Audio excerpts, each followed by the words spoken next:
Hey there, Internet. I'm Chris Dupuy, and I'm coming to you live from the streaming closet here in beautiful Victoria, British Columbia. It's a little chilly here today. Not sure how the rest of you are faring with the cold weather, but it's a little nippy outside right now. We're here for our weekly Idle Champions stream, even though it's American Thanksgiving. We wanted to make sure we could reach out to everyone, even though folks might be busy with other things. But if you're here, thank you. I saw a couple of folks, Obo Crazies, in the chat. So is Garwar and a few other folks right now. So thanks for coming out and hanging out with us. As you can see, I'm not Dylan. Dylan is sick today. In fact, a bunch of people from the office are sick. I think it's our turn for the office plague. So we got a... this sound is really loud. I'm going to fix the sound in a second. But we've got skeleton crew, but we're still pushing along with all of our updates we got going. I'll talk about that in a little bit. But for now, let's get into the game.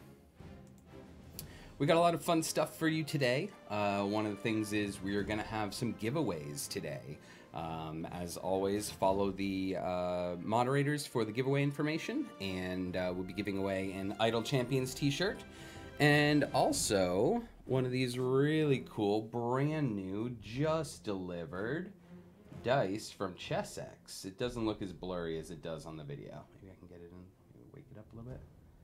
No, it's still not going to work. But we got these brand new Iris black and red D6s straight from ChessX. We got a big package of them in today. And you could win one. So when the raffles come up, it's going to be a raffle for a shirt and one of these gorgeous D6s with Iris the Beholder on it. All right, so today I'm going to be playing through one of the Feast of the Moon variants, Undead Legends, even though it says that it's deadly difficulty. We're going to try it out. This is on my personal account, so hopefully I'll have enough juice to push through. This is one of the variants in Feast of the Moon that has unique dialogue. It takes a little bit of time to put that in. We have to do a lot of stuff behind the scenes to have a variant have unique dialogue, but this seemed like one that needed it. So let's dive in. And for those of you that don't know, I'm playing in the updated gamepad UI, which is also going to be our console UI when we're out on consoles.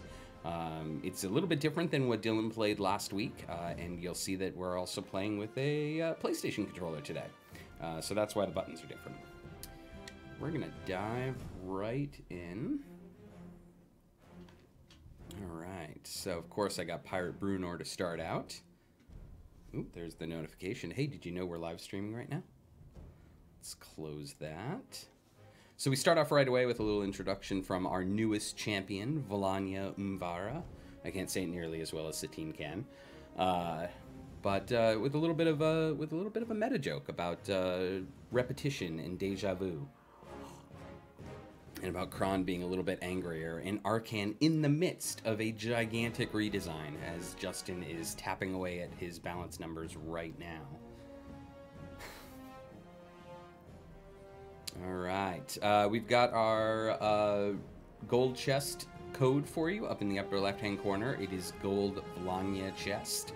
If you put that in, that'll get you a gold Volanya chest. How's the sound going, chat? It sounds a little bit loud to me, but if it's okay for you guys, if the music's okay, I'll leave it as it is. But let me know. This is our updated gamepad and console UI. We're hoping to push this out to all of our Steam players in hopefully before Christmas. We're pushing right now to get everything all set for console, and that's our priority at the moment. But updating the gamepad UI and getting folks to be able to play like this on Steam is one of our priorities. I love this UI. It's made a lot of changes. It's come a long way in the past couple of weeks. We've got a team here that's been hard at work. Adam's been throwing together all these visual elements. Jacob and Peter have been putting everything together and testing the heck out of it. So have Dave and Mark. And it is just a testament to the amount of work that this crew can put in. It looks gorgeous. And once we get console out, once we update the gamepad UI in Steam so that it's working good for everyone, we want to take some of these visual elements and bring back to the regular UI. So things like the portraits, those portraits you see along the bottom of the screen, we want to bring those into the main UI. and probably do a little bit of an update. But, you know, that's a problem for Q1 us. For now, we're just plowing through. Oh, should I go inspired or rally? Rally. We're just plowing through and excited to get to the rest of the holidays. So I got a question for you, chat. For those of you in America who saw the parade this morning, how was it? Obviously, it's not Thanksgiving in Canada, so I'm here at work. But I did record the parade to watch with my daughter on Saturday morning. Pretty excited. This is actually our first American Thanksgiving in Canada. So you know, it's pretty cool. It's nice. Nice to work and get things done and continue to get things off the to-do list. Let's see. Let's set up this formation. What am I doing over here? I need some more stuff. Where's my familiars? Familiars.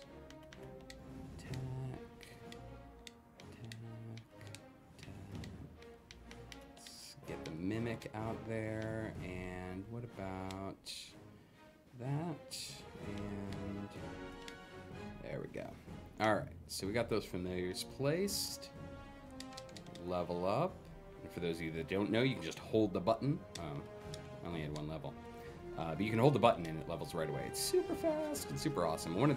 So a couple of things I really like about this UI, and then we'll start getting to questions, is in the upper left-hand corner, and I almost pointed to it like you'd be able to see where I was pointing, you can see it's tracking our gold that we're gaining. It shows our gold find just like the regular UI, shows our DPS, but it also highlights the favor you're going to be gaining.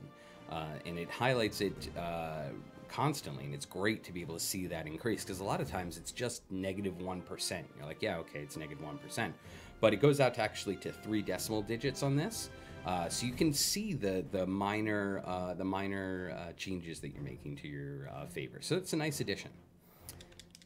Let's see. Oh, Diath, you're in the wrong spot. Let's move you. You're good there. I need my Evelyn. All right, so like I said, Dylan's not here today. He's out sick, so we're just kind of, I'm gonna play this like an AMA or community Q&A. So throw your questions into the chat. Our awesome producer behind the scenes, Erica, is gonna be putting everything together for me in a document that I can pull up. Let's see. And there we go. Let's see. So in this variant, the champions go through the Crypt of Legends, but at each boss level, there's an additional boss. And so as they've just encountered level 5, and they're kind of freaked out by the extra boss, because, you know, a lich would never team up with a rat. And so they're going to keep moving through the dungeon and eventually start to figure out that something really weird's going on with these extra bosses. And this was pretty fun because we got to bring back a lot of bosses that either you haven't seen for a little while, maybe the zombie T-Rex, you haven't been replaying that level, or for newer folks that are playing, they're able to see some of the big bads that they're going to face off against. They're able to face off against Strahd, against a Sararak, against the zombie T-Rex, you know, some of our really marquee bad guys. So it was pretty exciting to put this all together. Let's see. I love this Deacon joke. Deacon found his uncle. Ooh, is it the courageous kobold of Cold Keep? No, the Kale Kobold King, cooked in his own pot. Uncle always liked to enjoy dipping his toes in the stew. Mmm, toe lint. And look, even Delina gets a line. Everybody gets lines in this adventure. Actually, maybe not everyone. Alright. So yeah, ask away. What kind of questions you got? We have a lot of things going on. We've got... we're in the middle of the tanking and healing update, which is coming so close. Everyone's been working really hard. Mark and Justin have been putting things together for quite some time. Dave was helping out with that as well. We're getting so close, everyone. We're testing it out, tweaking the numbers, seeing how things feel. It's a lot of fun. I'm having a lot of fun. The offline gold gain is a nice change. It's really cool. I hope you guys will really enjoy it. We're gonna be ready to roll that out soon. We're gonna have a blog post from Justin going over all the changes. He's been keeping meticulous notes. And I really hope you guys like what we've done. It's been one of those updates that's been on our to-do list for quite some time, but you know, it was time. Like we've been pushing hard. We've been crunching together updates so that way we can make sure that the team had room to work on the tanking and healing update. Because only being an update to 10, 12 champions, it's still a huge amount of work. I mean, Arcan is basically a brand new champion. No new art changes, but from a design standpoint, from a tech standpoint, he's basically a brand new champion. So we've squeezed in this work over the past month and a half. Justin's been leading it, and they've done an amazing job, and I'm really excited to get it out there and get everyone checking it out. So, let's see, we got some questions. How is my DPS so high already? I don't know. I have a lot of epic gear. I don't think that's a glitch. That looks about right for this level for me. Gear matters when it comes to DPS, especially with those global DPS boosts. And I've been playing daily since we launched in September of last year. So my gear's got not a ridiculous amount of levels. I'm not Dylan level of levels, but I got a lot of good gear. So, but I still can't get to Azaka. I'm hoping with the soft cap increasing coming, we'll be able to get to Azaka. Pakiru, and I'm sorry if I botched that name. I like the gamepad UI. Can I use a mouse with it? So at the moment, you can, because we're kind of patching it together with the Steam build right now. Whether you'll be able to or not in the future is a question. We've had some issues with mouse hovering over certain champions when you're trying to do a couple of things, so I don't know if that's going to last. But for the moment on the gamepad UI, which looks different if you check it out in Steam in your current build, at the moment it allows hotkeys and allows mouse to work, but probably not in the future. It's probably going to be a dedicated gamepad version, but we'll continue to watch feedback and adjust accordingly. Let's see. Whoa, more questions. Question from Physian. How are potions displayed in this UI? Well, that's a great question. Let's throw a potion up. Because this was a deadly one, let's go ahead and throw giant strength out there. We'll do this one. All right, so large potion of giant strength. It's got all the details on the bottom right here. Hit that, and then when we go back to the UI, it shows right up in the corner. You'll see that it also shows the rarity color, so that way, if you're looking at it quickly, hopefully you can see that. You can also go into the buff area, and apparently on this build, it's not working.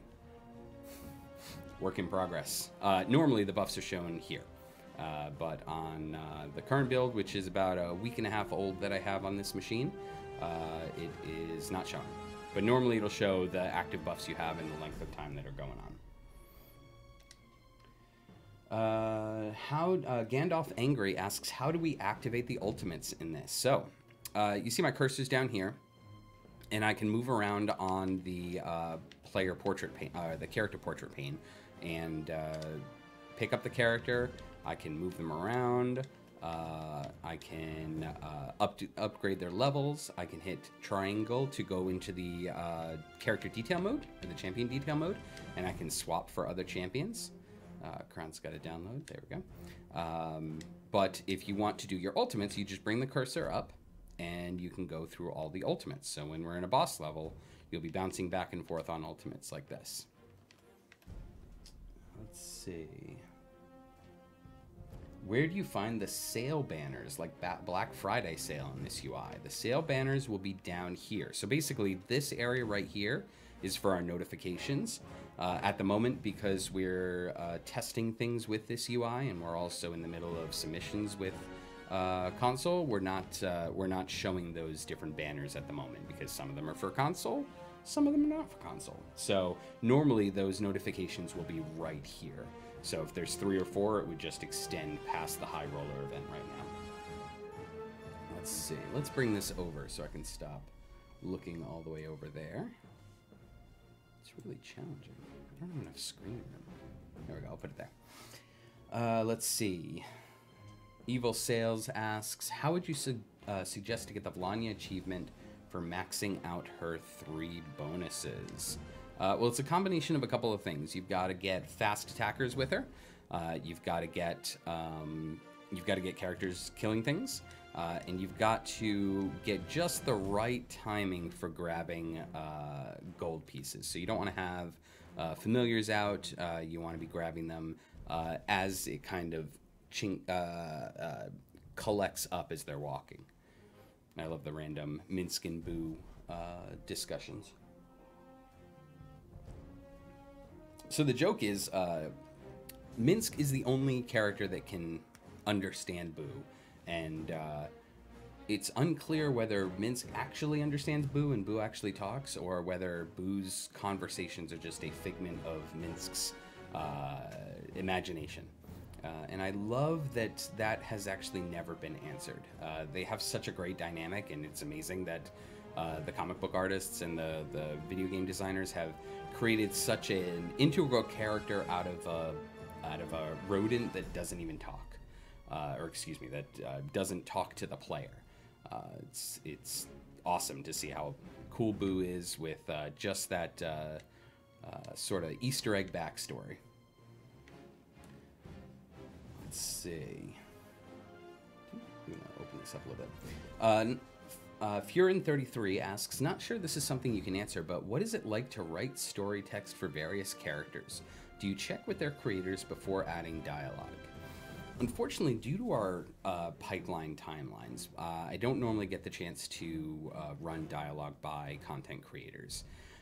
It's super cool to write as any character that you know. So, like, I know about Boo, I know about a lot of the lore characters, and I know about the streaming characters from watching their streams. So I feel really comfortable writing Evelyn and Strix just because I've heard them so much on DCA, and Deacon too, just because he's hilarious. But it's all about finding the right voice. Now, we normally default to Brew, Noir, Jarl Axl, Naeli, and Celeste because those are the characters that most people have, or that even newer players, those are the characters you're going to be able to play with. So those are our main speakers, and I think we do a decent job of having them fill enough comic relief moments and sort of fill the roles as the surly one and the information one and the lawful one and the comic relief. But I do like to sprinkle the other event champions in, not just because people love those characters and you want to have your favorite characters talking, but also I want to introduce those characters to people that don't have them. You know, if you missed Festival of Fools last year and you don't have Strix, I want Strix to pop up and be talking. You go, hey, who is that? Because you learn more about the characters, and that's really what this game is all about. It's about the champions, the characters, and their adventures. So being able to have more champions talk is a really good thing for me, and I love Scott Fitzgerald Gray is our main writer. Basically, I do the outline for the adventures with Justin. And sometimes I'll put in dialogue that I'm actually looking for, especially if I know it's a character that he's not as familiar with, or if I've got a joke that I think might land, I'll throw that in there. And he'll send the dialogue back, and he does an amazing job on the conversations, much better than I could ever hope to do. But then when I review the dialogue, I'll add in little quips that I might imagine some of the other players, some of the other characters saying. In a world where Naeli and Jarl Axl are joking about the pit, I could see Deacon coming out of nowhere with a joke about how his mom always told him not to fall into pits, and that was the last time he heard his mom, because that's sad, but still kind of funny because it's Deacon. So this is the redone Resurrected Hero of the Vale. We rejiggered him for level 50 of High Harvestide, and he's also a character that we've reused a lot I didn't mean to hit that. And whenever he comes back, he's going to come back in that beefed up form, so I think it'll make him a little bit more impactful. There we go, we got a little Farida line in there too.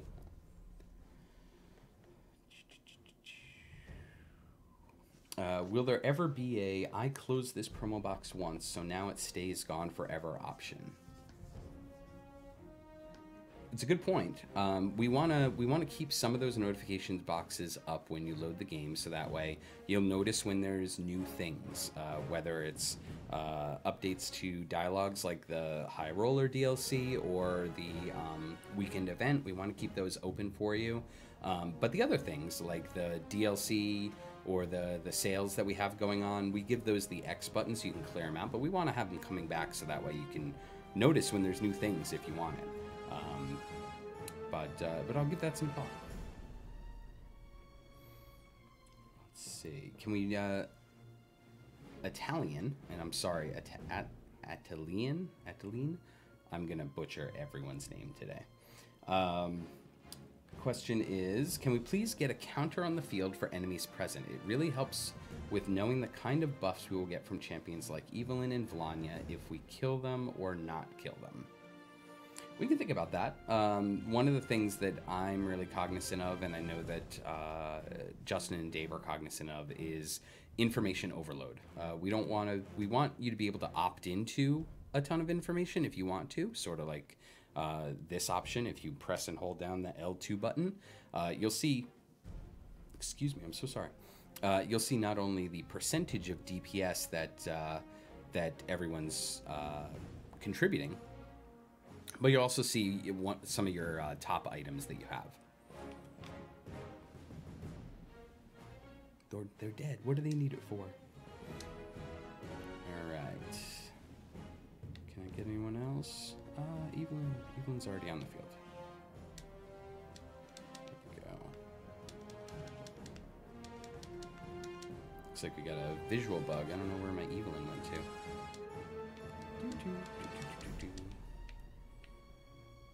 Let me try to move her. Maybe she'll pop back up. There we go. There she is. All right. Vegan Critter says, just got here to the stream. Sorry if it wasn't answered. Anyone having troubles with Vlanya freezing on the iPad version? I don't normally deal with the tickets, but that's the first I've heard about it. What I would suggest, Vegan Critter, is if that's happening, open up a support ticket through the options menu. If you go down to support, you can jump out and it'll toss you into a browser tab. You can give us the information that you have, what level you're on. Any information can help. Like, did you just trigger an ultimate with someone and then Vlanya freezes? Is she freezing the whole level, or is only she freezing? The more info you can give us, the easier it is for us to diagnose the problem, and we'll get it fixed as soon as we can. Sorry you're having that problem with Vlanya freezing, though. Hikozi Paladin says, I missed out on some champs. When will they return? Is a rotation or pattern to it? Yes, there is, actually. So we have 17 annual events. It starts with High Harvesttide and it ends with Bright Swords. And for year one, we introduced a new champion with every event. And so last year for Feast of the Moon, I'm going to try to stop twisting my chair back and forth. Last time for Feast of the Moon, we introduced Groma. And this year we introduced Vlanya. So when you come back around to the events, we're going to have the year one champions available for you again. You can play through those events and unlock them. But we're also going to introduce year two champions. So for High Harvesttide and whatever the last event was, which I'm blanking on right now, and then Feast of the Moon, we're introducing new champions, and we're going to continue to do that. So next champion is for Cimrel. That's going to be the Dadius event, the wizard from Betrayal at Baldur's Gate. And if you didn't get him, you can grab him. And then we're going to have a brand new champion that was designed by Dylan Wilkes.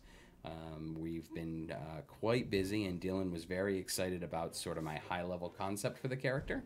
So he was like, hey, can I take that? So he designed an awesome character. Kat drew it, animated it, and I'm super excited to get it into the game. But yes, you can always get champions when the event comes back around.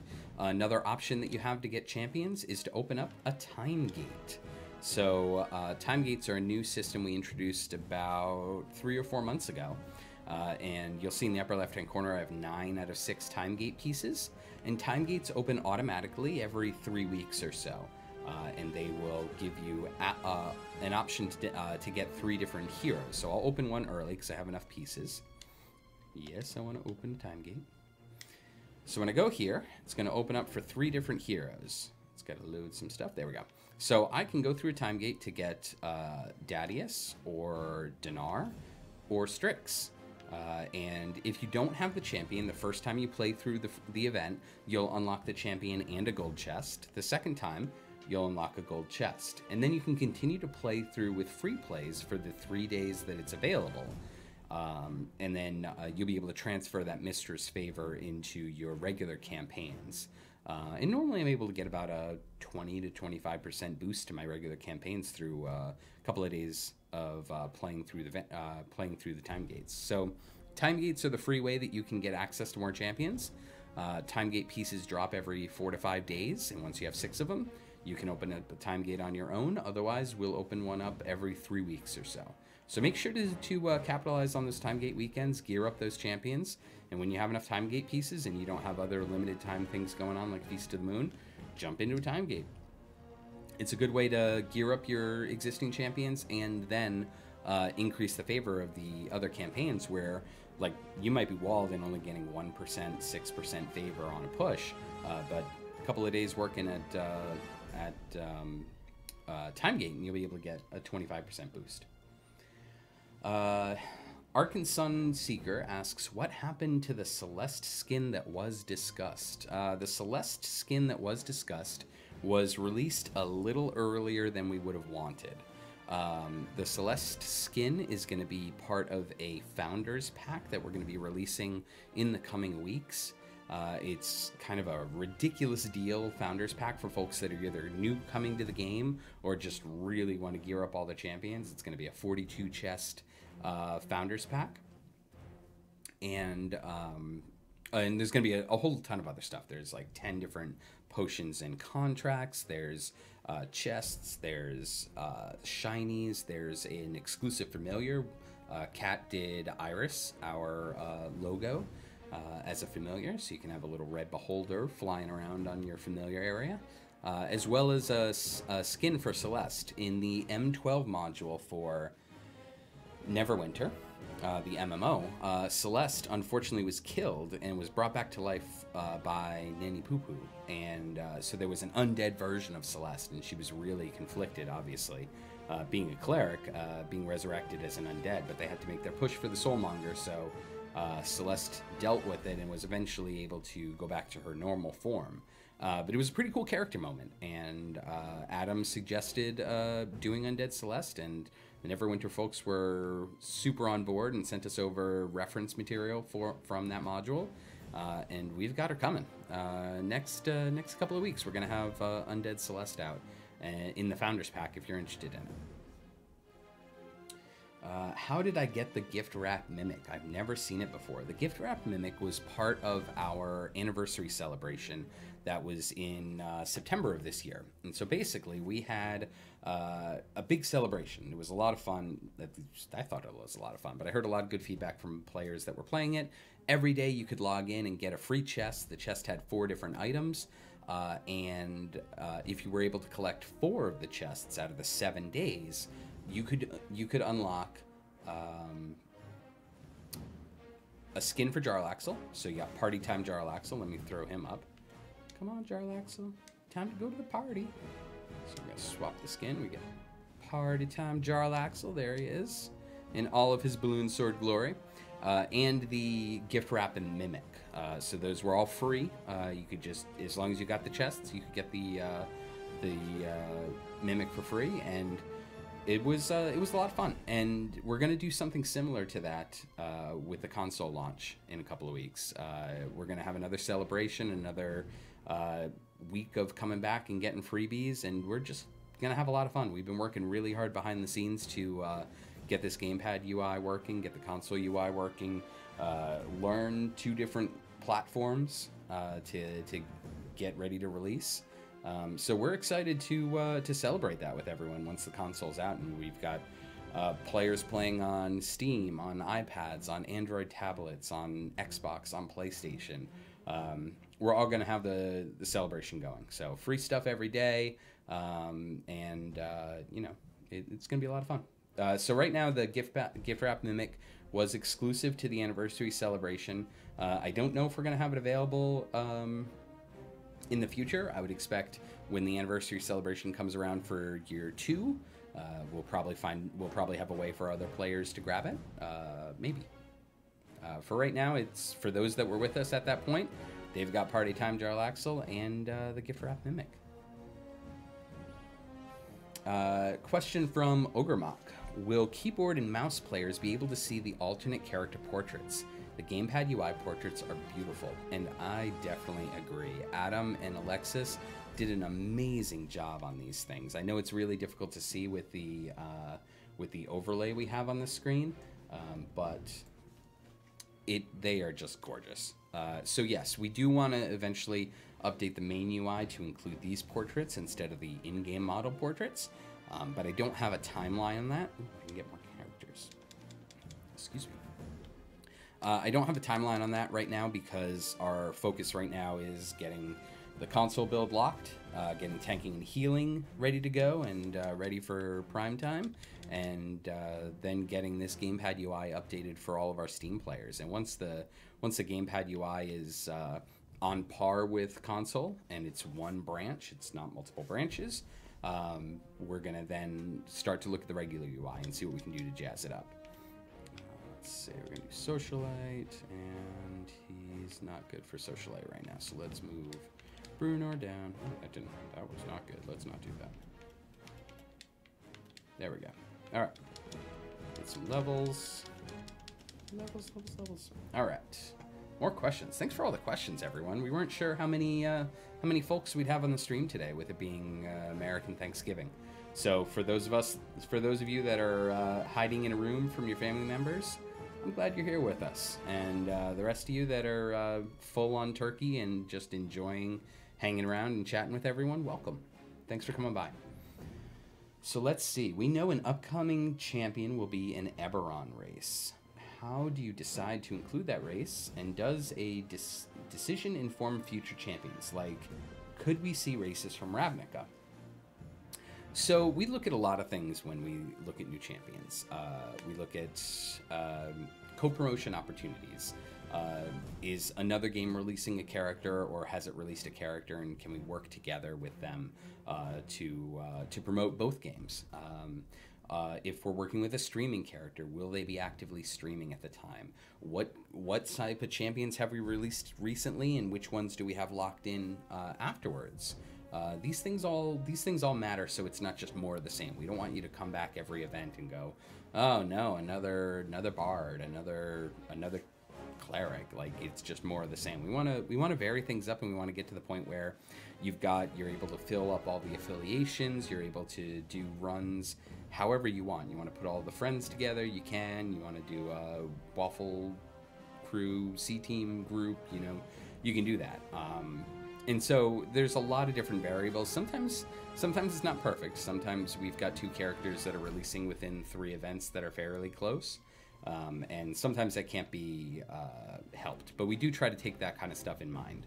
I can't speak to the next champion specifically, just because, one, it hasn't been fully approved through Wizards yet. I just submitted all the art for that. Where's my thing?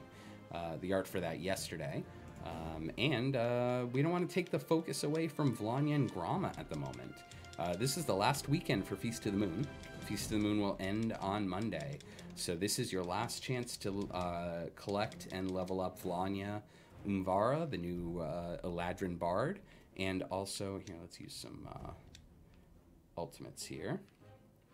Vlanya and Gromma. Now, don't dismiss Gromma. I know everyone hates on Gromma. But one, did you see that awesome art from Kat that we posted on the Twitter feed yesterday? If you haven't, go check it out. We found a treasure trove of concept art for some of our champions, and I was like, yeah, we got to get this out right now. This looks awesome. They did a really great job Kat did a really great job of just really getting to the essence of Gromma as a character, just taking care of that little turtle, and it's super cool. I'm really excited we were able to share that. I hope we can share more of that kind of art in the future, because for me, as a player, as a dedicated player, that kind of stuff, I just eat that up. And so hopefully you do too. Question about the Mimic Familiar chest. Would you add her? Would you add her to the codes to raffle for? That's a good idea. Erica, can you note that? That'd be a nice little potential giveaway if we can make that work. Thanks for the question. Let's see. Will we? Taiga262 says, will we ever get costumes for the click damage? For example, spells for the click damage animation and portraits that aren't Firebolt. Maybe. Right now we've only got 4 or 5 skins at the moment, so we still got plenty of champions that need some alternate looks. And if Adam has anything to say with it, it's going to be a Warforged team. Every time we talk about new artwork, he's just, or new skins, he's like, Warforge this, Warforge that. So I don't know. Yeah, we can look into skins for the click damage, but that probably won't be till the mid new year at least. Let's see. Is there... Money's Worth 1 says, is there a way we can see the total amount of party buffing some champions get from gear and levels? It is not represented in ongoing buffs since it's not from a specific character ability. Let's see. Erica's giving me crap for saying dates. Noted, Erica. I won't commit to dates. Let's see. See the total amount of party buffing champions get from gear and levels. So we don't normally list party buffing because everyone's getting it. There was the Deacon joke about not falling down in a pit. We can look into it. We've heard a couple of people asking about it, but it's one of those things, it's just everyone's getting it. So it would literally be the same line from everyone. So I don't know, because when you go to the character page and on the gamepad console UI, it's super updated. It just looks awesome. Yeah, we could add a line for gear and global buffs from champions, but again, it's going to be a little repetitious, and I wonder if it's worth the space. I'll give it some thought. This is the Morgendorfer. This is the first I've seen gameplay of this. Not a big fan of the game type, but they are decent time killers. Is there a specific game this is comparable to? Clicker Hero is my only experience with them. So there's this Idle Champions is part of the idle or clicker genre, but I feel very strongly that Idle Champions has a lot more than most clicker games have. Most clicker games, and here's an encounter with Vlania and Strahd, part of the unique dialogue here. Most clicker games, you make a couple of choices and then you walk away. And then you come back and you've got a whole lot of loads of money or gems or mining resources or whatever. And then you do a bunch of other decisions and then you walk away. Because of the formation abilities, on these champions and how increasing their level changes whether or not they want to be in a specific area, and the difficulty of bosses and the ability to kind of tweak your formation and then try it again, I feel like Idle Champions has a lot more from a strategic or a tactical gameplay approach. And that's part of why I love it so much. Let's kill a Strahd. So yeah, comparables, it's a little hard to say because I feel like it has so much more depth than a lot of other Idle games. But yeah, it's a lot of fun for me. I think of it as, I don't think of it so much as a time waster because I'm always progressing. I always have a goal. And yeah, it's definitely something that I can put in the background and come back to in 20 minutes or an hour or 2 hours. Just keep tweaking around and come back to it. But it's also something that I can just sit there and actively read the dialogue and enjoy and laugh along with. We're going on adventures with these characters. We've got 3 different evergreen campaigns with an arcing narrative through each of them. One of them we're in Barovia, one of them we're in the Dragon Heist campaign in Waterdeep, and one of them we're still trudging through the jungles of Chult. I actually just designed one of the next adventures in Jolt. I'm pretty excited about that one. I think it's going to be a lot of fun. Let's get Tyrol out. There's a perfect spot for Tyrol, right where he dropped in. No. All right. Sugreens says, I missed a large part of last week's stream, but it's not on the Twitch archives or on YouTube. Will this be updated or is it lost to the ages? We have it. We locally record everything and we'll eventually upload it to YouTube. The reason we didn't was as soon as Dylan was done with the stream last week, he immediately took everything apart and we got prepped for Extra Life. For those of you that don't know, last week, again, so sorry. Last week, here in the Codename offices, we participated in a 24-hour Extra Life stream where from 9 a.m. Friday to 9 a.m. Saturday, the office was full of employees, friends, and family. We even had Scott Kurtz from Toonhounds. He came up and he played with us. He played Magic, played a bunch of different games on the side. And we played 24 hours of gaming for Extra Life. And so that's why I think the video hasn't been uploaded yet, because we were just all hands on deck for Extra Life, and we've been still getting everything kind of back to normal post Extra Life. And that's a perfect segue to talk about donation totals. So during Extra Life, or during the week before our Extra Life stream, all 3 of our live service games, Idle Champions, Crusaders of the Lost Idols, and Bushwhacker 2, put up DLC, exclusive DLC, that where all the net proceeds, everything that Codename would be getting, we donated to Extra Life as part of our Extra Life efforts. And when we tallied everything up, so we were donating all of our proceeds for the first week of these DLCs, and it overlapped our Extra Life event. When we tallied everything up, our community, you guys, had helped us raise over $20,000 Canadian for Extra Life and BC Children's Hospital, which was just an amazing total. It's more than double what we earned, what we collected last year, what we donated last year, and since Codename has started, we've donated a total of $50,000 to BC Children's Hospital. So it's super awesome. Thank you all for your support.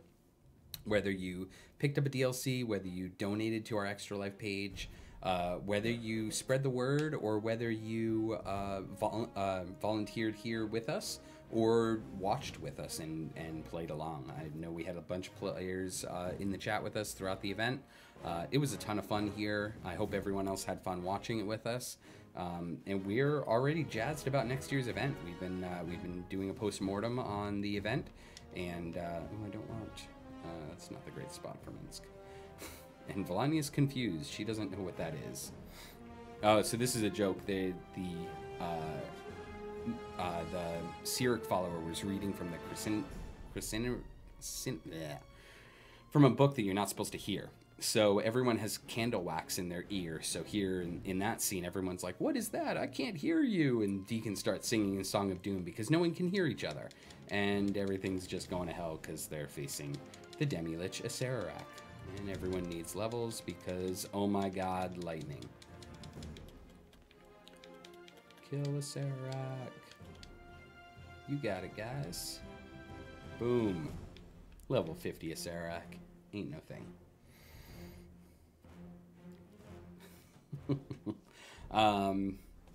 Sorry, I lost my train of thought. I had to kill Acererak.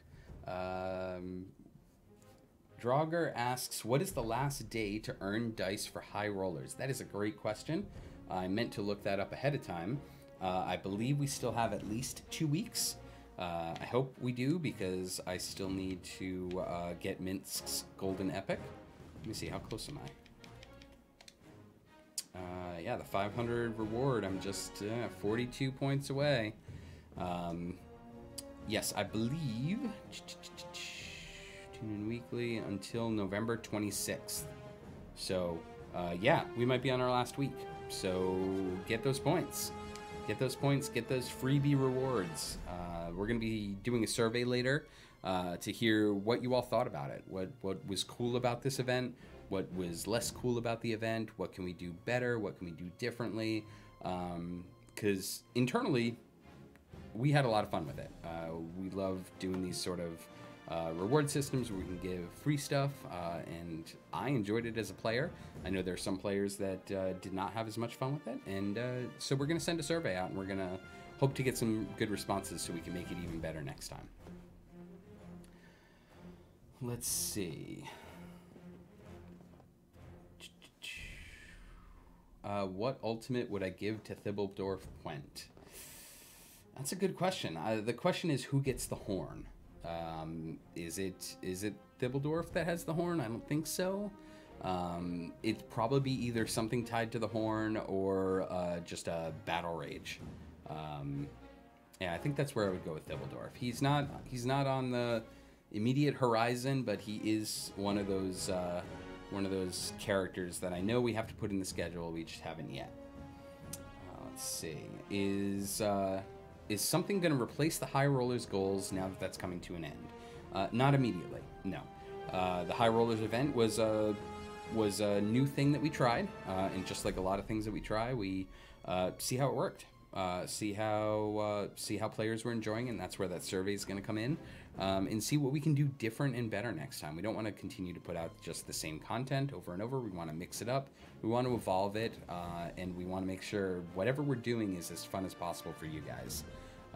So we'll probably have something like that in the future, whether that's daily rewards or whether that's more events like this that can contribute to live streaming and have some sort of interaction. I don't know, but you know, come the new year, we're definitely going to be once we can breathe a sigh of relief from releasing on 2 more platforms, we're definitely going to look into that. Let's see. Exclusive Skin asks Packaroo, will the Founders Pack be on sale forever or a limited time? I don't have an answer for that. I believe at the moment I don't have an end date for the Founders Pack. We may cycle it. We may have it available for a couple of months, then we'll cycle it out, and then maybe we'll bring a different one out. But I think I always want to have a Founders Pack available for new players that are coming into the game. But yeah, it depends a lot on reception. Like I said, with the High Rollers thing, we're trying a lot of different things, and we want to see how the players are responding to it. We want to see how the game works with it, and we're going to continue to grow. We're going to continue to change. We're going to continue to evolve. So right now, there's no end date on the Founders Pack, but it may be something that eventually rolls back. Let's see. Hitch is friendly. Rita. All right, let's keep going. Wow, there are so many people in chat today. This is awesome. Let's see. Is there any word of doing community goals for minor boosts or daily, weekly quest style thing? That's on my to-do list. That's something that I'd like to see in the game, just because I like jumping into the game and having a goal given to me, especially if it's something that I may not have done otherwise. Like maybe I don't want to do my 6th free play of an event, but or I haven't replayed event for a while, but if it's a daily reward thing, I'd go back and play it. So yeah, I think it can add a lot of variety to the game. I think it allows us to give out more free stuff. We can get more potions out there, and give you goals. You know, if you're looking for speed potions and we've got a daily reward that gives speed potions, that's an automatic thing that you can just do to get the thing that you want.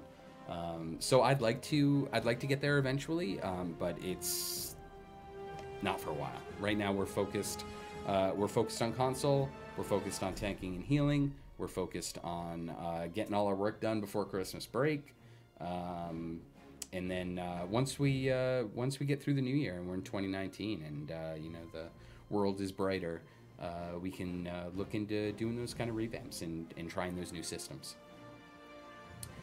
Is this coming to Switch? We don't have any current plans on the Switch to announce.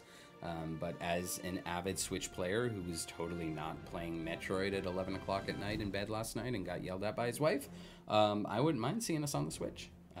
But it all depends. Like right now, all of our brain share is focused on the main goals we're focused on, but we don't have anything to announce for the Switch. Let's see. Skins won't have unique art for the UI bar, will they? No. In this version, they do not. With the regular UI version, where we use just the character portrait. I think I'm slouching a little too much. When we have the regular UI version, the character portrait's the portrait for the character, and it's easy to switch to the skin. But these painted portraits, they take about a day of work from an artist to put together, and they are just gorgeous. It's not to say we won't ever have skins of the variant excuse me.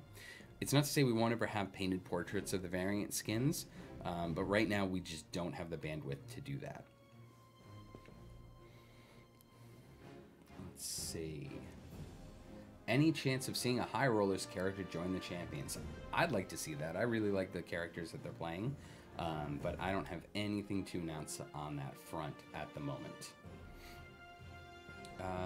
What are my opinions on Vlanya as a champion? My opinions of Vlanya as a champion are skewed because I helped design her. And also my opinion on Vlanya as a champion are not as solid as I would like, because I haven't been able to pay a lot of attention right now.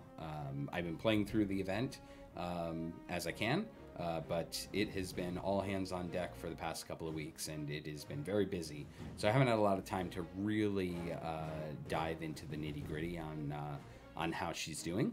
But we're pretty happy with her.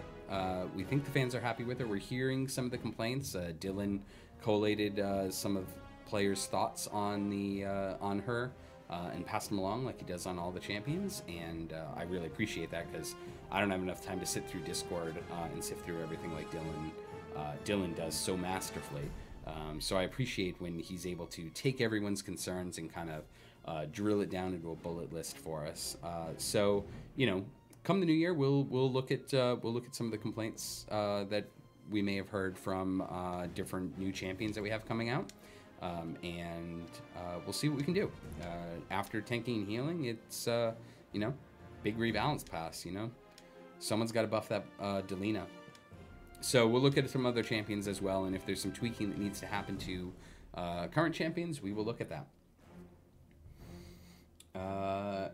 Question: confirm / deny or no comment tanking and healing next Friday? Well, I can deny that tanking and healing will release on Friday, or next Friday, because we don't normally release things on Friday. That seems like a terrifying thing to do, releasing on Friday and then going home for the weekend, because inevitably someone will be in on Saturday working, and we don't like that.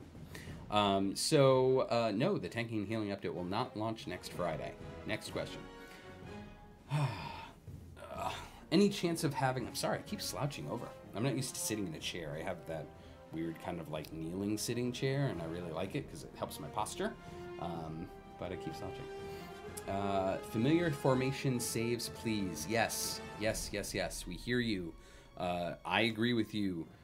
Everyone here agrees with you. It's just a matter of bandwidth at the moment. We're working as crazily as we can. We pride ourselves on hopefully having a good culture here and a good work environment, and we don't want people working evenings and weekends to try and get the new content out. So right now, all of our focus is on this UI and getting consoles launched. And as soon as that's done, we're going to be able to focus on a lot of the low-hanging fruit that's been sort of a lower priority because of these big pushes. So yes, familiar formations, we hear you. It will come soon. Let's see. Will there be a Modron familiar one day? Sure, I could see that. Well, I mean, familiars are normally tiny and Modrons are medium or small. Yeah, I could see having some Modron fun. But for those of you that were paying attention during our Extra Life live stream, we have a Nordum the Modron by popular request. There's going to be a variant coming up in the next, let's say, 6 weeks that has Nordum the Modron as an escort champion. So the closest thing we can get to having him as a champion at the moment. There will be a variant where you will escort Nordum the Modron. So thank you for the donation to Extra Life, and we're happy to put that together. I sent over the reference art to Kat of Nordum, and she's just like, whoa, what is this thing? And I'm like, I don't know, it's a thing. Let's see. Physian asks, is it possible to decide an ability from a champion at the start? Like, choose Doom Doom Doom or the other one, so I can idle from the beginning? Maybe.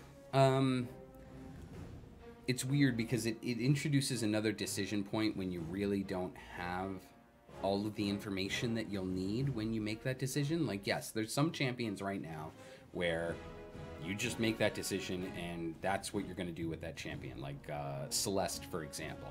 It's War Domain. You don't do Life Domain, you do War Domain. With the tanking and healing update, that's a question. During my testing, I've been choosing Life Domain, not War Domain. And that's awesome. And so,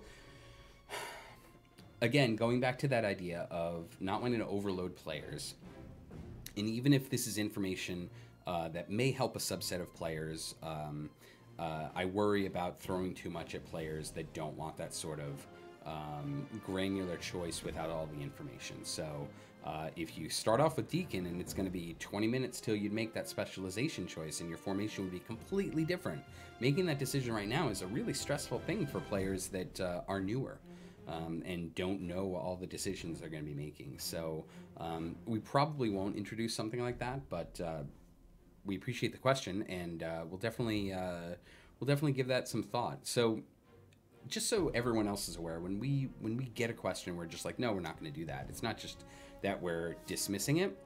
You know, we hear your questions. We talk about them daily in the stand-ups. And even if it's something that we may not, oh no, Hero the Veil, kill it. Even if it's something that we're not going to integrate right now or not going to integrate in the future, that's not to say it's not going to spark another idea. So keep asking the questions. Keep coming at us with thoughts and ideas that would make your gameplay better. Because they will, the more we hear from the players, the more we're going to be able to make the experience best for everyone. Okay, let's see. Magenta Shirt asks, the better question, which ultimate does Nordum get? Nordum gets no ultimate because he's just walking along. I debated having him shooting his crossbow, but no, he's just got an idle animation. Let's see. From the .dk, I must admit, I hate the High Rollers event. Sorry to hear that. It's super stressing having to get enough points, was not able to enjoy the game as much. I appreciate that. Thank you for that feedback. Our goal is to make fun systems that are exciting for everyone.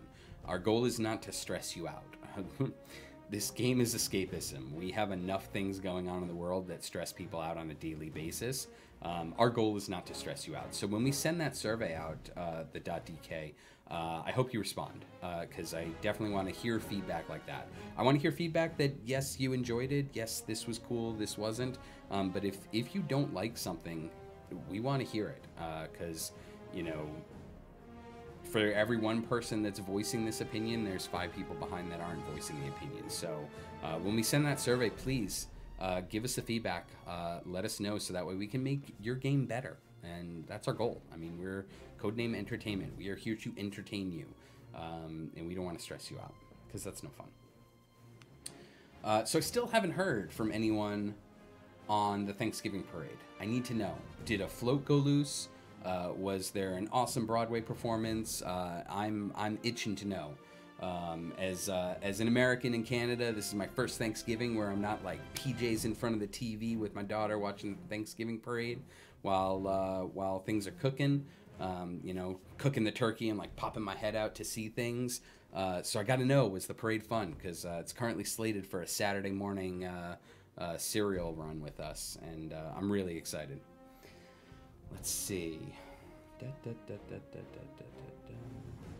Okay, this is a long question. I'm just going to read it. I'm digging the tie between a stream and the game.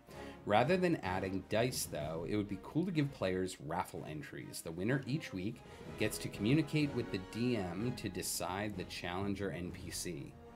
Whew, that's an interesting idea as well.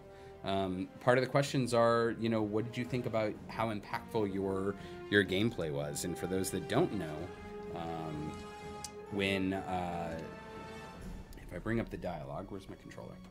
If I bring up the dialogue, oh, that's the wrong one. If I bring up the dialogue, you see over here there are, actually I don't know if you can see because you can't see my mouse, but there's a die there, and we've earned 39 dice, and these dice can be used to augment their d20 rolls in the game, and we have some of the dice that we sent over to the UK, as well as our awesome new dice, and you can actually see them side by each. Looks pretty cool. It still looks blurry. I'm going to post some pictures on the Twitter feed of these new dice so you can check them out, because they look awesome. And congratulations to everyone in the chat that's winning t-shirts and dice. So yeah, if you have ideas like that, shoot them our way. Comments like that can lead to really good system designs. So I think given the time difference between when the event would lock and we'd send the dice over and when you need to talk back and forth with the DM, I think that might be challenging. Having a list of things that the winner could choose could be interesting, but also we don't want to turn this into a multiplayer or a competitive format. This is meant to be a single player game, and there's a lot of collaboration both on the Discord and in the chat in game. Interesting. But what we don't want to do is we don't want to turn this into a competition between players. And I've heard a lot of people note that the point total and the ranking is stressful because they don't want to compete against other players. They want to play at their leisure. Excuse me. And I totally understand that. So yeah, I don't know that we're going to turn this sort of system into anything that could be construed as competitive. But thanks for the question. I appreciate the thought. Is there, Exarch Salasso says, is there going to be something fun for Christmas? No, I will be asleep. No, we're going to be doing a big push around the console launch in mid-December, and we're going to have a week of celebrations in the game, just like the anniversary celebration, and then Codename's going to go quiet through the holidays.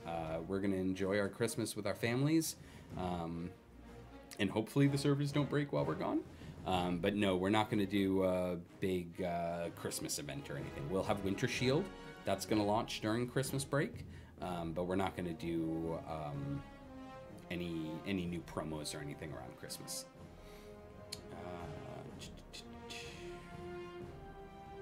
Sorry, Darius Mulek says, what I meant to ask is Jarl Axl's new UI art drawn after Chris Perkins. Interesting. I don't think so. We used the reference from the Dragon Heist cover. But yeah, now that you mention it, I'm seeing a little bit of Chris Perkins in there, and that might have been from the original concept art. See, because the way Wizards does concept pushes for new products is they get a bunch of artists together, and they say, all right, we're going to go to Waterdeep, and we need to flesh out the city of Waterdeep, and we need to flesh out these characters, and they just create walls and walls and walls of concept art, and it's gorgeous and amazing. And some of that concept art is in the back of the books, so if you're ever curious, just flip to the back of the books, and the headshots, the NPC portraits from like the neck up, those are all from the concept push. Some of the character images in the appendices are from the concept pushes. And so that's where that Jarl Axl art, some of the Jarl Axl art came from. And, you know, maybe they were inspired because the artists were talking with Chris Perkins all day, and life inspires art. Question from Giant Dwarf. Why is Tortle not in Ashara's exotic specialization? That's a great question. One of the initial questions I had before I came to Codename was why didn't they immediately add gnomes to Ashara's specializations when Stokey came out? And that question was answered immediately when the next event came out, and it was a half-orc. And I'm just like, oh yeah, because updating every time and retesting the balance, that's challenging. We added a second tier of bonds for Ashara that included some of our extra character races, but we haven't included turtles, and we can definitely look into that. I don't know. It's not something that we can just turn on right away because we need to double check and make sure the balance isn't messed up. But yeah, I mean, we want to give some Gromma love. Gromma's getting a big update with tanking and healing. I think she's going to be viable again. I love Gromma, especially because there's so many characters in the game that are younger, so they get a lot of buffs. Oh no, where's Strix going to go? Oh, sorry, Jarl Axl. Bye-bye. Alright, yeah. Moonbeam. And that's another thing, like Tyrell, automatically Moonbeam. Not after tanking and healing. If you're going to use Tyrell as a tank, you want to go Wild Shape. And that's super fun. That's one of the best parts about... stop trying to upgrade Mythos. That's one of the best parts about the tanking healing update from my point of view from playtesting, is it's like, you know, you get to these specializations, you're like, yep, that's the one. And with tanking and healing, that you got to look at it again. You're like, wait a second. All right, so this is a health bonus. It will give me X number of extra hits against bad guys. Like, there's some decision making. I really like that. P-Back Era says, next Evergreen Champion. I want to take another shot at a release date since the original one isn't going to happen. Oh, P-Back Era, you're going to make me comment. I'm not supposed to comment on dates. I got yelled at. You don't want to get yelled at, right? Come on, we're friends. No, the plan was to release a new Evergreen Champion with... ooh, we've entered the second hour of Chris blathering on. I wanted to release the Evergreen Champion with the variants, but with the workload that everyone has, and with our compressed timelines, both for console release and making sure that we could essentially lose a week and a half of work because of the holidays, it would have meant that people would have been working late. And part of my job is making sure that my friends here at work are not working late, unless it absolutely cannot be helped. So it was easy to cut that champion because we can add her later. We've got champions coming out every 3 weeks. You know, at this point we've got 35, 36 champions. It was an easy decision to say we'll hold off this champion till January or February, and then you know, one of my artists isn't staying here till 8 o'clock trying to get animations done. You know, because that's no fun. I want people to enjoy the game. I want people to enjoy working on the game, and I think you've all read all the stuff that's going on with gaming companies. Workloads and how they're treating their employees, and here at Codename we don't want to do that. So we want to be cognizant of everyone's work-life balance, and sometimes that means pushing content back, and that isn't optimal. But you know, we gotta make sure to treat the team right. So I would expect her to come out in January or February. I've got the plan for her release. I think it's going to be a lot of fun. And I'm excited to get her out there. Let's see. Is X the next Evergreen Champion? I'm not going to play that game, Giant Dwarf, because all you're going to do is you're just going to whittle down your options until you figure out who it is. So I'm not commenting on the next champion.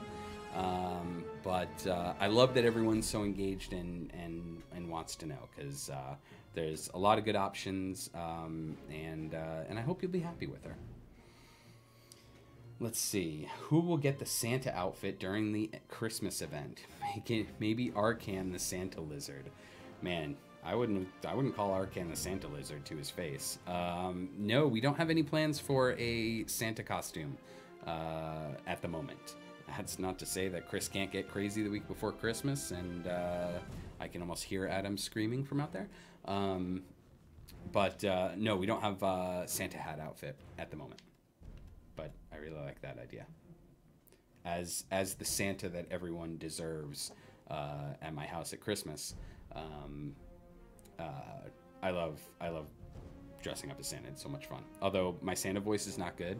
It's basically my Batman voice. So that will eventually be how my daughter finds out, because Bat Santa is a thing. My friends from back in Seattle will attest. I've got the voice down, I practice it, and then as soon as I get in the house, it's immediately Bat Dad. I don't even know. It's just like a twitch. Yeah. Leadership training. Sorry. Dinosaur. Gotta kill it. Doing pretty good. Level 90 right now. Alright. Let's get some moon or sunbeam. Shadow attack. Let's pause you. Do some flame strike. Should have done flame strike earlier. That's alright. We got this guy. Alright, let's keep going. Will new Tyrell get real armor? Has his resilience read kind of like armor v.1? Real armor. Oh, you mean like armor like monsters? I don't think so. You'll have to forgive me. I was going through all the tanking and healing stuff. I don't remember him getting armor. I don't believe so, but maybe. We're going to have a huge blog post about this when it comes out. So there's going to be a whole lot. It's not like you're going to have to pick through and try to figure out what was changed. We're going to outline all the changes both in the change log and the blog post to make sure everything's clear. And just to kind of set the record, we're working hard. We're QAing the tanking and healing update right now. There are a lot of variables in the tanking and healing update, and it would be easy to say, let's hold off on it a couple of weeks. But we got to get it out. You guys have been waiting long enough. So know that the tanking and healing update's coming. There may be some number changes on the fly as we get it out there.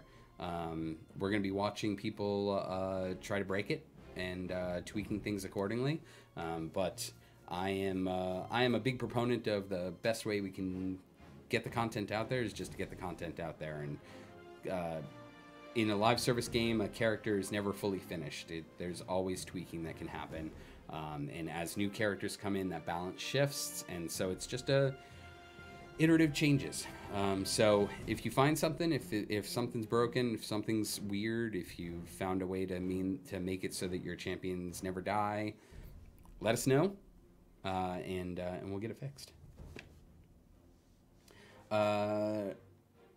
Onward to Waffles asks, you currently have bonuses for Triton and Sariel champions, which aren't yet in the game, but none for Eladrin. Any plan to correct one or the other? Both. As I mentioned with the Shars bonds, we sort of retconned in some of those extra races that we added in after launch with the second level of bonds. I expect we'll do something similar to that with Eladrin. Eladrin might also be caught under the elf buff from Ashara, because Eladrins are essentially a subrace of elves. I'll need to double check that, but honestly, she should be getting boosts from Ashara's elf buff. Erica, can you flag that for me to double check when we get out? I believe she's flagged as an elf, so I'm gonna stop upgrading Makos because it's just wasting my coin. Let's see. OG17 says, please don't release tank update until it's ready. No one wants to wait on tank update 2.0. I totally understand that, OG17, and I promise you, we are doing every bit of QA we can at the moment. It's not out right now, but it's actively in QA, and it's probably going to be actively into QA until the day before it releases. So trust me, my caution there was not to say that everything's going to be broken when we release it. It's not. It's going to be solid. It's going to be great. We're going to be really excited about it when we release it. We wouldn't release something that we're not happy about. But you know, there's 35 different champions. There's a lot of different dependencies and ways that different abilities can interact with others. So, you know, we're gonna have something that we're gonna have to fix. I don't think it's gonna be a lot of stuff. I don't think it's gonna be big stuff. But I just wanted to throw that out there. I don't want you to hit a snag and then immediately just get really frustrated. Just know that, as Dylan points out, we're a small crew. We've got a lot of things going on, and I promise you, the tanking and healing update will be solid. It will be fun, And, you know, just like when events hit and there's typos, or I copied over a Celeste line and left Celeste : in the line so she talks about herself, you know, these are things that we can fix on the fly. And I expect we'll have 1 or 2 things that we'll have to do that for. But in no way will we release a broken update or an update that is just unplayable. We're not going to do that. Gorgonzola 6 says, how do we get the new UI? So, in your Steam game, if you go into settings, there's going to be an option for gamepad UI mode. You can toggle that on. It'll close the game and then you reopen it, as long as you have a controller or a gamepad. And then you'll be able to play in the gamepad UI. Unfortunately, at the moment, excuse me, the gamepad UI that is in the game is about a month and a half old. We released it. We got some great feedback on it. We've been iterating behind the scenes, and all of our focus has been to take that iteration and make sure that it's working on console, and then we're going to be updating it for the Steam players. So this UI that you're seeing right now is probably, let's say, you can hold me to mid-January to get this UI to all the Steam players. My hope is that we can do that sooner, but there are a lot of things from the tech side that I don't understand fully at the moment, as Justin loves to point out to me. You know, I want to get this out because I want to play this way at my desk, and I don't want to have a separate branch that's running this. Oops. Oh, he's so cool. Pirate Bruno. All right, let's see. So yeah, that's how you can get to the gamepad UI in Steam right now. It's just going to look a little bit different because we've gone through a lot of changes. Lost and Damned says, I wonder if we'll ever get any undead champions. Well, we're going to get an undead skin for Celeste with the Founders Pack that's releasing in a couple of weeks. But an undead champion, that would be interesting. We don't have any plans for one, but that's not to say that we can't do it. We need some levels. Gotta kill this lich. Ooh, wow. Can't believe we didn't hit that yet. Need more levels. Let's see. Any chance we can get an enter the code button in the shop on the gamepad UI? It's a pain changing over to enter the codes back again. Totally agree with you, Gliding Secret. It is in our plan to update that, and that's also why it's not just a straight update, because this UI doesn't have it right now. It's not like we can just take it and throw it in, because we want to do those. We want to update that. We want to make sure that for the Steam player, this gamepad UI is the best way to play before we update it out. So we're going to be working on that, and I hope by mid-January we can get that update out to you guys. Pedro Asani says, will silver event chests become more plentiful or have their contents altered? Trying to get all the white items for 2 champions is painful. I hear you, Pedro. We've heard that from a lot of players. We are looking into that. I don't have a satisfactory answer for you at the moment. There are a lot of systems that go into play. We don't want to take away gold chests to give you silver chests. And we don't want to throw off the balance of events. We think with the year 2 events, the increasing cost of the free-to-plays allow you to hopefully gear up each event champion in year 2 about as much as you were able to gear up each of the single event champion in year 1. So we don't want to mess with that balance that much, but we are actively looking for ways to satisfy the challenges there. We understand you got to collect them all. We need those white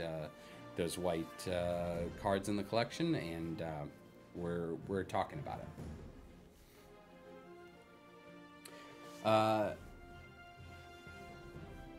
Please make the new UI an option, not a requirement for Steam. I cannot overstate how much I prefer the art and look of the current UI over the gamepad one. That is a valid concern. I believe the plan is to always have 2 different UIs. We haven't talked about overriding or eliminating the main UI at any point. So I think there's always going to be that trade-off. You know, do you want to play with the old UI with a little bit more interaction from keyboard and mouse, or do you want to play with the new UI with sort of the expanded art that you're able to see and all the updates. And I think in the end we can get to the point where both of them have benefits for different player types, because that's one thing to note. While you don't like the UI, the new UI, someone else does. And we want to make sure we can satisfy as many players as possible. So giving players choices and allowing them to make those choices is the way that we can do that. So your concern is noted, and there are no current plans to make this the default UI. All right, 52 questions. We've run out of questions, Erica. What are we going to do? All right, what time is it? I don't even know. I've just been talking. It's 2:20. It's almost time to get back to design. Let's see. What else are we going to talk about? Ooh, I have a video. I have a video that you may have already seen, but it's pretty short. We have Alexis's time-lapse on her Vlanya art. Let me turn the audio for the game down for a second. So Vlanya is our newest champion for Feast of the Moon. There we go, that's gone. And Alexis recorded her drawing of Vlanya. So she's starting off with Delina as a base, just to get the height balance correct. And the great thing about working with Satine was she gave us so much reference art. And Vlanya is essentially Satine's version of what she wanted to be as an adult. She hasn't said that, but that's the way I'm interpreting it. I believe she created Vlanya when she was 12. I think it was 1992 or something. She was young, and this is one of her first characters, and she has stayed with her all these years, and so it is near and dear to her heart. She's a main influence on the current Sirens of the Realm campaign, and she loves her. And so being able to cosplay as her, she absolutely loves that. And the cool part was we had so much reference. It's weird clicking. Oh no, that's the music. We had so much reference art because of how much she cosplays and the fact that it's basically Satine. So Alexis was able to go to town and just make a champion that just looks so much like Satine. And in fact, my formation is all messed up. How are you guys not yelling at me about my formation? That's what I want to know. Hang on a second. Why aren't I playing with Vlanya? No, I don't want Iraq. Alright, so I'm going to fix my formation for a second. Oh yeah, I'm talking about my formation and you guys can't even see what I'm doing. But I'm fixing my formation right now. Because, one, I didn't have Vlanya. Two, I had Makos in this formation, which isn't great. I'm going to recruit her. We're going to move her back. We're going to get rid of Makos. Bench him. So yeah, recently, I've been here for 6 months, and about 3 months ago, I got moved into the artist pit. The good thing is I'm sharing a desk with Justin. We're kind of like back-to-back buddy cop style. But I'm also in the art pit. So whenever I get up to get a coffee, which is often, or go get a drink or something, I get to look over the artist's shoulders and see the amazing work that they're doing. And I gotta tell you, that is the most distracting thing about my job, because it just amazes me the amount of effort that they put in and how hard they work and how amazing these pieces look. So yeah, getting to see Alexis do this in real time was super fun, and I swear I must be the most annoying thing ever to them, because I'm always popping over and saying, "That looks awesome! That looks awesome! This looks great!" Not because I want to control what they're doing at all. I am of the mindset of the fact that I am not an artist. The artists are, so I try to give them as much detail as possible, but then also as much leeway as possible to make it their own. Because personally, I think the more, from a creator standpoint, the more you can make it your own, the more invested you are in it, and the more fun you have doing it.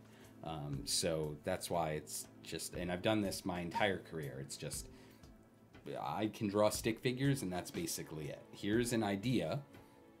what can you do with that? And normally the artists just almost all the time the artists just absolutely blow me away, and it's so much fun to work with them and to sit in their pit, even though they have the lights off and it's kind of dark. But I totally get that because of the angle of their Cintiqs. But I love sitting next to them and being able to just geek out about their art, because that's seriously like half my day. Leveling up my crew. I'm missing a slot. So yeah, Vlanya is a bard, and she's playing a zither. So she's got her in position, and she's fleshing out all the things. I realize right now I probably should have had Alexis join me for this section so she could actually talk about it. But with Dylan being sick, this was kind of a hacked together stream. I love coming on the stream and talking with everyone. It's so much fun.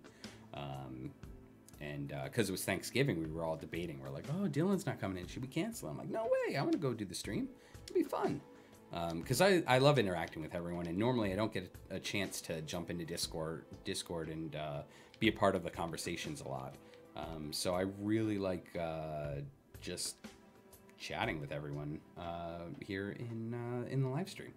So this sounds awful, but I get a little excited when Dylan's sick, because then I get to be on the live stream. Or at least when he's sick on a Thursday. When he's sick on a Tuesday, I just feel bad. All right, so we got some more questions while we're doing the video, which may already be done. Ooh, it is. Vlanya is a support champion with some dude's head in front of her text. All right, let's go back to my game view. All right, we are on 114. We only have 60 more levels to go. Can we do that in 30 minutes? I don't know. My mouse is all messed up. There we go. All right, let's see. Let's get Tyrell some levels. Stop upgrading Makos. You're fine, you're fine, you're fine. Okay.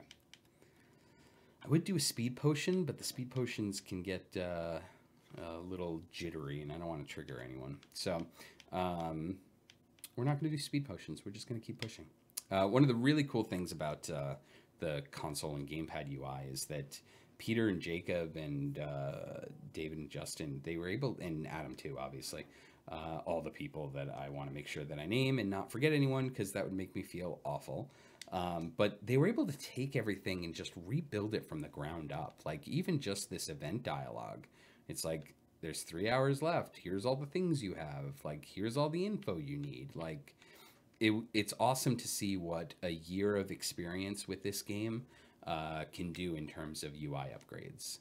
And I love that we have the resources to be able to do this and to continue to update the game. I mean, getting to put out new content every week is super awesome from a player standpoint, from a creator standpoint. Even though Adam, I know I owe you those Tomb adventures. They're coming, not in 5 minutes, but hopefully soon. More questions. Question: can we have another code?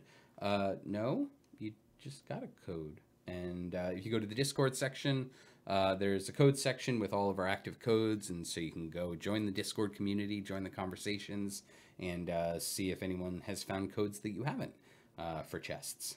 Do I have any chests? Let's see what I got. Oh, let's see. Maybe Pedro asks, maybe you covered it already, but is there a timeline for getting the past weekend GEs into the store? There's not a timeline. There is a back of a napkin version of a plan, but we won't be looking into doing that until January at the very least. But we hear you. We know there are folks that either weren't around for a weekend GE, or didn't have the funds available, or wasn't using that character a lot, so they didn't grab it, or they missed it. You know, we all go away and we all miss things. So we want to get those back into the rotation. It's just finding the right cadence. We don't just want to, we want to do things right. We don't just want to throw things out willy-nilly. We want to think about the implications and what it does to the experience, and what it looks like in the store, and figure out the right way to do that. So that's on our list. Unfortunately, everything that I've been talking about today is the priority for the next few weeks. And then we can breathe a big sigh of relief on January 20 and January 2nd, and start pushing forward and clearing out some of those low-hanging fruits.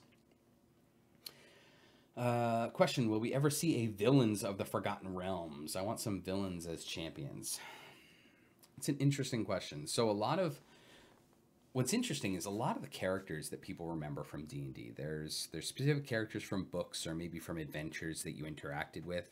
But there's not just like a huge swath of heroes that are really memorable, because your hero is the hero of D&D, unless you're experiencing it through like a video game or reading a book. Like, you are the hero of D&D.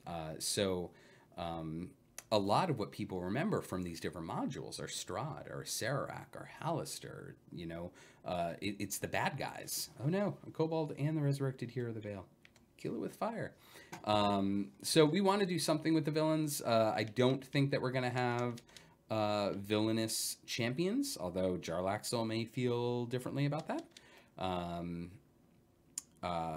Part of the problems with doing villains as heroes is a lot of the villains that you remember are uber villains, like Hallister and Sararak. Like, one, they wouldn't fight with the adventures with the champions at all, because they're mean bad guys and evil and angry. And also, two, they are like Elminster level powerful, and we don't want to unbalance the game by putting in, you know, the savant that can do all the things. Yeah, we've got some ideas. Again, they are back in the napkin ideas, but we'll continue to look at that. We want to continue to introduce villains. Like, we've got Strahd, we've got a Sararak, we've got the zombie T-Rex, which, I mean, who doesn't love a zombie T-Rex? It's vomiting zombies. But we'll keep looking at villains. Question, who is right below Brew? That is a good question. I believe that is actually an empty slot at the moment. Because I took out Makos because he's not great for this. So let's bring in Birdsong.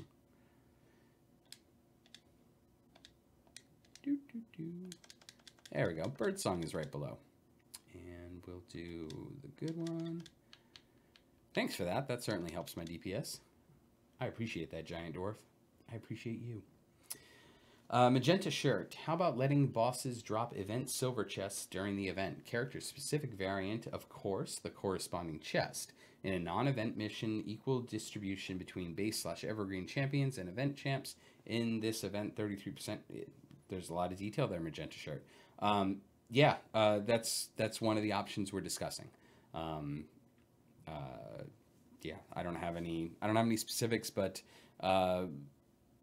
we've got a lot of different options on the table, and it's all about coming to a consensus about player experience and general balance within the game.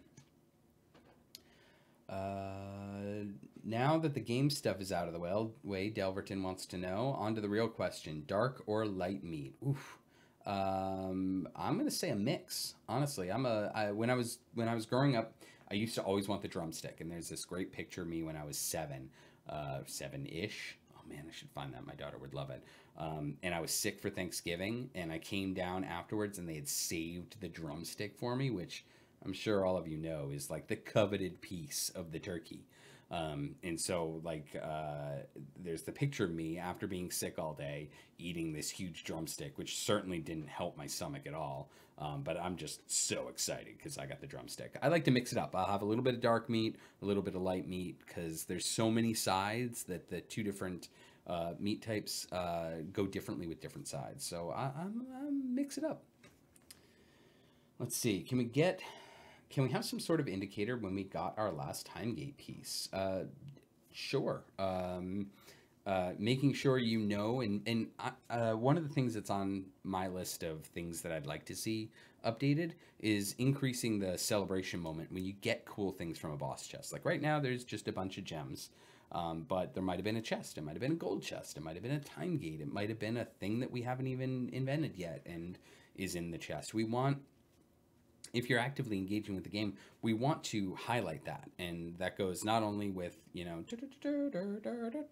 like making it a real big deal when you grab it, but also making sure that if you weren't around, you notice it.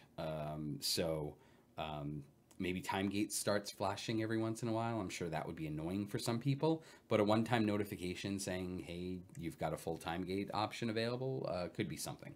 But yeah, that's on my list of things.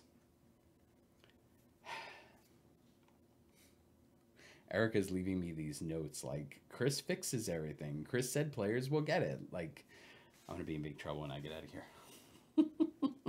What time? All right, 2:35. We still got some time. And I still haven't heard about the parade. Did no one watch the parade? Did the parade just, did the floats just all float away? Let's see. How about silver and gold event chest buyable with gems that work the same way as evergreen chests and provide equipment for all champions? Since you want getting and leveling equipment for event champions to be harder, make them more expensive. Okay. Okay, so there are a lot of ways to do this. We're not going to solve it here. Just know that we hear all the suggestions, and we're taking all those different ideas under consideration. We've talked about a lot of different ways of doing this. One thing I want to clarify, since you want getting and leveling equipment for event champions to be harder, we don't actually want that to be harder. It is harder because of the limited time nature of the event, but as you can see from the way we tried to rejigger the cost of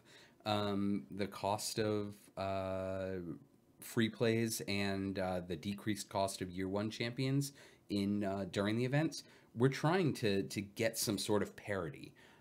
It is harder just because of the limited time event nature of the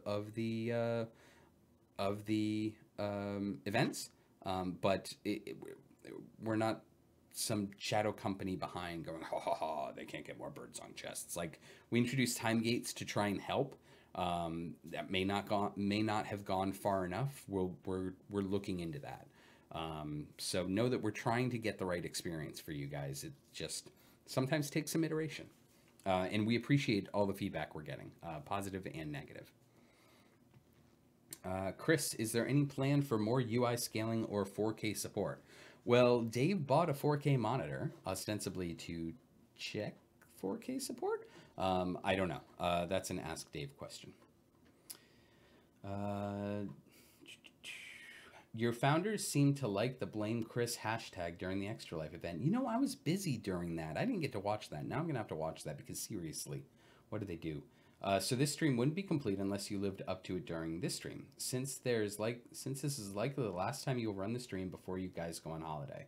Oh, what? I should get a Blame Dave and a Blame Justin? I don't know. I don't have any specifics for Blame Dave or Blame Justin. But if I have an option in the next 22 minutes, I'll throw it out there.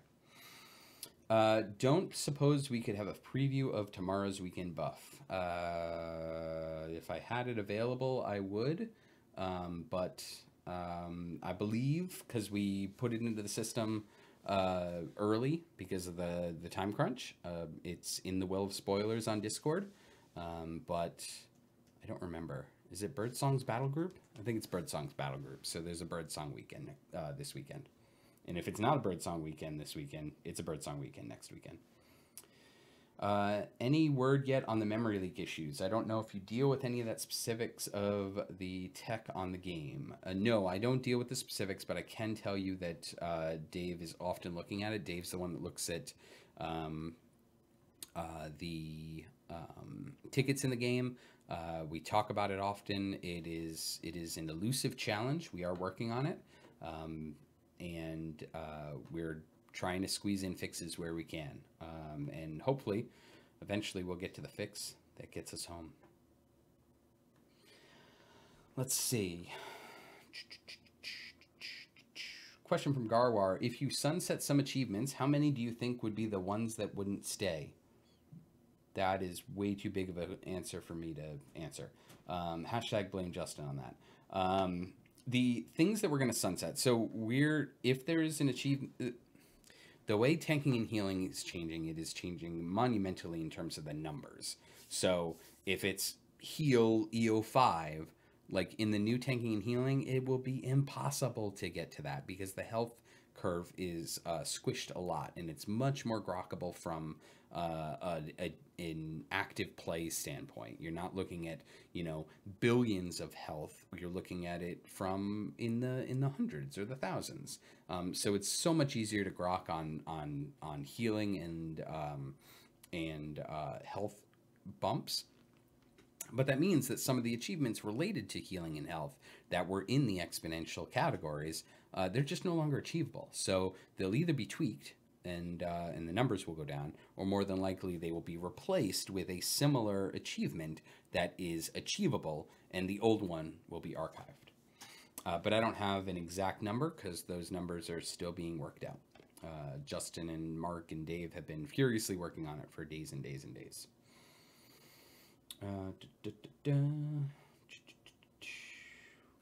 Is there a set design balance for new, moderately old, and veteran players, or do one of those groups get more design time in terms of events? I can tell you that our default is the moderate and veteran players, just because as we go into our dev account, that's what we have. So that's what we're testing, knowing that the gameplay from an early game standpoint is similar. I mean, normally you're not getting event champions until you've been playing for a while, unless it's like the new event champion. But it's impossible to test every different occurrence. One of the things that I did during tanking and healing, one of parts of my QA pass, was to actually wipe my dev account and start brand new from the tutorial and start going through, and I have a 70 post long post about exactly what I saw, what felt good, what didn't feel good, so that Justin and Mark could look at that and adjust accordingly. So from a new player standpoint, that's super important to me, but most of our playing from a player standpoint is a progression. But we always want to think about the new players. We always want to think about new players coming into the game and not being overloaded, and feeling like they're having a similar experience to everyone else. Like when we started playing the game in September of last year, there was just the 12 champions and Hitch. And Stokey was the first real change in the meta. New players now, they have a lot of stuff coming at them. They've got time gates. They've got all the champions available in the store. They could just go through and buy all the champions and just be completely overloaded by all those changes. Hopefully they're doing it in a more nuanced and incremental approach, so that way they're not overloaded. But yeah, new player experience is really important to me. Let's see. You could have a loot bar at the top of the screen that shows what you've acquired since you've last cleared it. Perhaps. What you acquired since you last cleared it. Cleared it. Are you talking about when you come back onward to Waffles? I'm unsure what you mean by cleared it. If you could clarify and Erica could update, I could answer that a little bit more intelligently, because I'm not sure what you mean there. Question from NOM4D84. Any thoughts you can share on the subject of getting and gearing event champions? Hang on, let me get my characters leveled up. Oh no, I used it all. Come on, guys.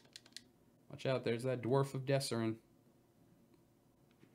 Let's use some of these too.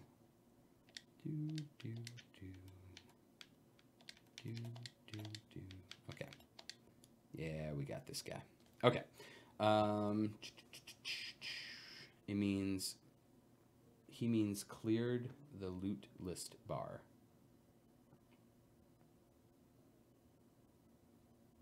Yeah, still don't know what you're talking about. Sorry.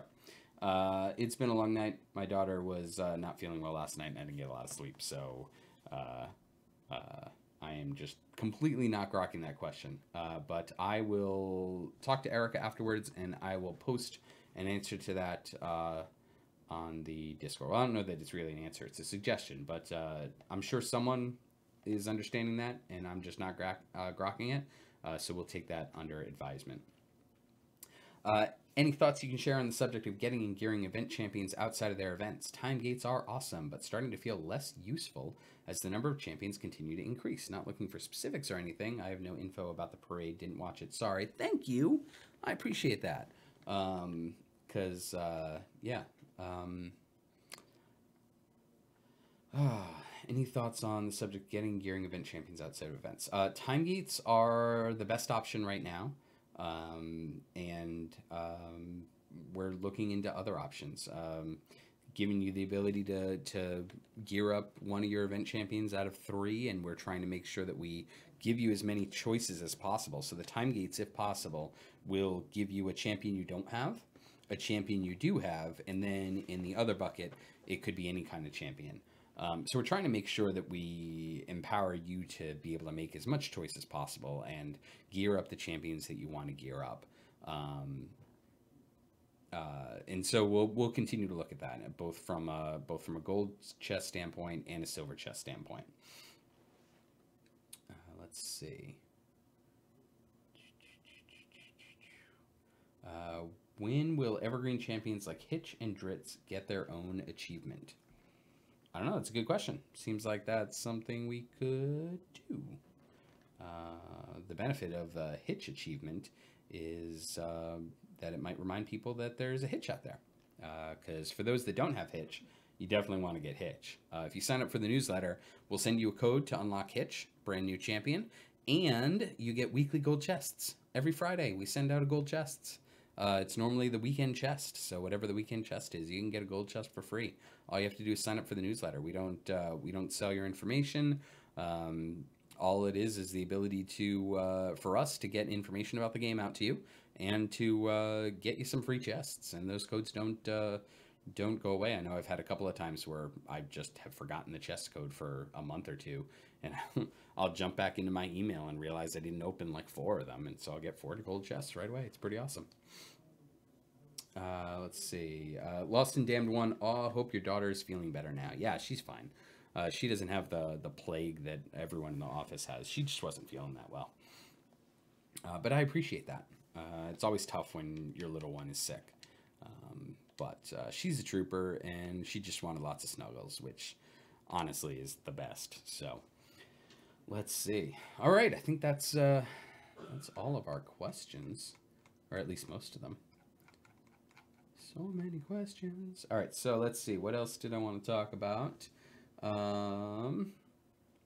Okay, so so in Canada, we had Thanksgiving in October, and that was super cool because it was the first time I had Thanksgiving in October. And as an added bonus, once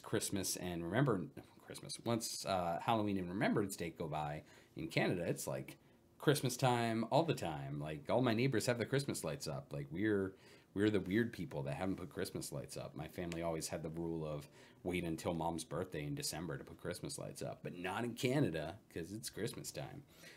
So that's pretty exciting. But I wanted to take a moment on American Thanksgiving, or what used to be my Thanksgiving, and just note that I'm thankful to be here. I'm thankful to be here at Codename Entertainment. Everyone here has welcomed me with open arms. And we got a great team here. We're all working really, really hard to make this game just the best game possible. And I'm super thankful for all the effort and the love and the care that everyone here puts into the game. And I'm super thankful for our community. You guys are super engaging. You're really good at finding bugs that might be hampering your play, but specifically other people's play that may not be speaking to us. So we really appreciate all the detail that everyone puts into all their thoughts on the champions, even when the answer is, I don't like this champion. That's fine. That just means that's a target for us to make better in the future. Yeah, you know, I want to take a moment and just say that I'm super thankful to be here. I'm super thankful to be able to talk with all of you. I'm super thankful to work with such a great group of folks here. Yeah, it's been a really fun 6 months here. and I'm really excited about the next couple of years. Let's see. We got any more questions? Let's see. Yes, we have another suggestion for magenta shirt and an option for silver chests, and we will take that under advisement. But I think we're getting to the end. Let's see. Is there anything? We're at 150. We needed to get to 175. I don't think I'm going to do it live. Why am I triggering ultimates right now? That was not the smartest idea. I just wasted that guy. But tanking and healing is coming. Console is coming. Console celebration is coming. A week of free stuff. Come back every day. Get a new chest with 4 epic items. If you stick around and pick up 4 of the chests, you're going to be able to get more gold chests and a golden epic this time around. Yeah, I'm just going to give the farm away because I'm really excited. I mean, we've been working so hard behind the scenes on this new UI, on getting ready for console, on killing a Serac. Which one do I want? I want breaking out solo. On prepping for this console celebration. We're celebrating being out on 2 new platforms, but we're going to share that celebration with all of our existing players. Steam, iOS, Android tablet. The celebration is going to be available to you guys. The Founders Packs are going to be available to you guys. I don't have a specific date yet. We're still waffling on the date. But I'm really excited about the plan we've set in place. Now we're just at that awkward moment where we're ready to press the button, and we just got to wait on a couple more puzzle pieces to fall into place. So we've got a really exciting couple of weeks for everyone, and I hope you all stick around and have a lot of fun, because we've spent a lot of time really throwing everything at this game recently, and we love the game. We love our fans. We love where we're at with the game, and we can't wait to see how the console players react.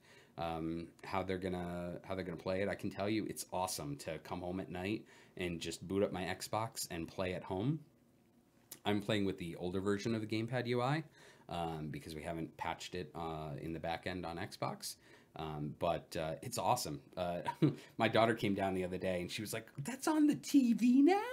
And she grabbed the controller and started playing around. I'm like, "You're 6. What are you doing?" She's like, "More girls. Need more girls." And she was so excited. So hopefully you all will be excited about playing Idle Champions on your Xbox and PlayStation. We're going to have more news about that next week. Or news, not actual console launch next week. Tanking and healing is coming. I know that we've been trying to get information out there. I know that players still want more information. I can tell you that we've got our QA group working really, really hard on it right now. As soon as I get out of here, I'm going to start. I'm going to continue to work on it as well. Getting feedback to Justin and Mark, who are tweaking things, and I really hope you're going to be excited about it. That's coming soon. We'll have more news about that next week as well. We've got more variants coming. We've got Cimmeral event in December. We've got Winter Shield in December. We've got new champions for both of those events. We've got an awesome person we're working with the Winter Shield event champion, and I'm really excited to work with them. We've already started talking about the midwinter champion. There's so much going on. It's an awesome time to be a part of this group.